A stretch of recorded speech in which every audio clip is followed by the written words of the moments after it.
High বন্ধুরা, আমরা চলে এসেছি রথতলায় রথের মেলাতে। আরো বাকি কয়েকদিন এখন হচ্ছে উল্টো রথের, কিন্তু রথের মেলা চলছে সেই দিন থেকে। আমি এসেছি আমার মেয়ের অনুরোধে।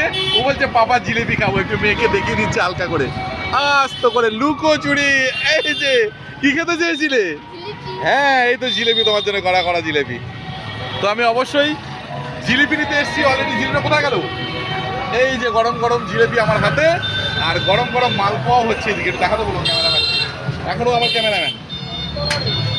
এই যে মালপোয়া চলছে, দাদার মুখটা দেখাও। হ্যাঁ, আর পুরো দোকানটা দেখাও। এই রথের মেলার এটাই মজা, শুধু গরম গরম জিলেপি নয়, গরম বাদাম, সব গরমা গরম।